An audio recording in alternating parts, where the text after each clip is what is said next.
वर्षीय महिलेला जंगलात नेऊन तिचा गळा आवळून खून केल्याचं निष्पन्न. आळंदी पोलिसांनी आरोपीला ठोकल्या बेड्या. सोळगावच्या हद्दीमधील जंगलात मारेकऱ्याने आत्महत्येचा बनाव रचल्याचंही झालं उघड. पार्वती दराडे वय वर्ष 30 या महिलेचा खून. आरोपी विष्णू महादेव पावडे वय वर्ष 32 राहणार धानोरे तालुका खेड मूळ राहणार परभणी याला अटक.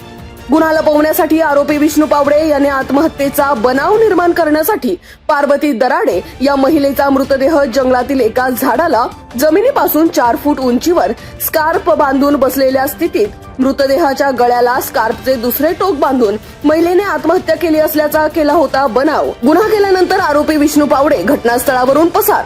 पोलिसांच्या प्राथमिक तपासात विष्णू पावडे याने खून करून आत्महत्येचा बनाव रचल्याचं झालं स्पष्ट.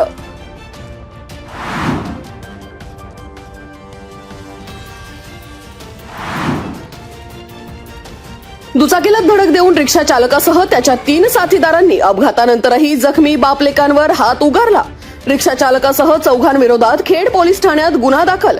जखमी महेंद्र शंकर मांजरे वय वर्ष 44 राहणार पिंपळाची मांजरेवाडी यांची फिर्याद. अपघातात महेंद्र मांजरे आणि त्यांचा मुलगा सिद्धार्थ जखमी. राजगुरुनगर शहरातील पावळ रस्त्यालगत भुजबळ हॉस्पिटल समोर शनिवारी रात्री 9:15च्या सुमारास घडली घटना. रिक्षा चालक आणि त्याच्या साथीदारांवर तात्काळ कारवाईची मागणी.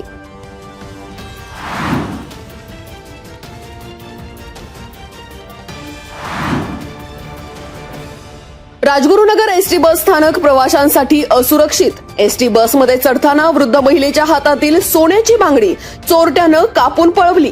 शिरोली येथील एका 66 वर्षीय वृद्ध महिलेची खेड पोलीस ठाण्यात फिर्याद. 2 तोळे वजनाची सोन्याची बांगडी चोरट्याने केली लंपास. एसटी बस स्थानकात साबुर्डी बसमध्ये चढताना हातातील सोन्याची बांगडी कापल्याचं प्रकरण 3 दिवसानंतर पोलिसांत दाखल. पोलीस ठाण्यात अज्ञात चोरट्याविरोधात गुन्ह्याची नोंद.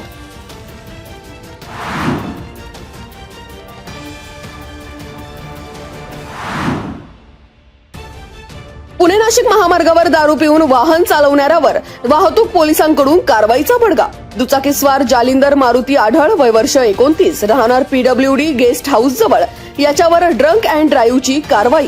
चांडोली टोल नाक्याजवळ शनिवारी सायंकाळी 7:30च्या सुमारास पोलिसांनी केली कारवाई.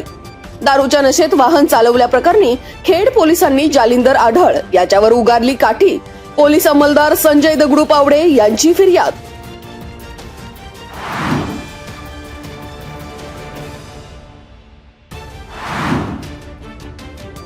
आळंदी परिसरात कचरा डेपोची आग धुमसते. इंद्रायणी नदीही रासायनिक पाण्यामुळे फेसाळली. स्थानिक प्रशासन झोपेत का? धुराने गुदमरते अलंकापुरी. मात्र जबाबदार कोण? धुरात हरवलेल्या आळंदीची श्वासासाठी लढाई. नागरिकांच्या आरोग्याशी खेळ थांबवा. आगीवर नियंत्रण आणा. लहानग्यांच्या श्वासासाठी तरी प्रशासन जागे होणार का? नागरिकांचा संतप्त सवाल. आळंदी कचरा डेपो आगी संदर्भात तातडीच्या उपाययोजनांची मागणी. सार्वजनिक आरोग्य सुरक्षेसाठी त्वरित नियंत्रण आवश्यक. प्रशासन आणि अग्निशमन विभागाने तातडीने हस्तक्षेप करण्यासाठी नागरिक आग्रही.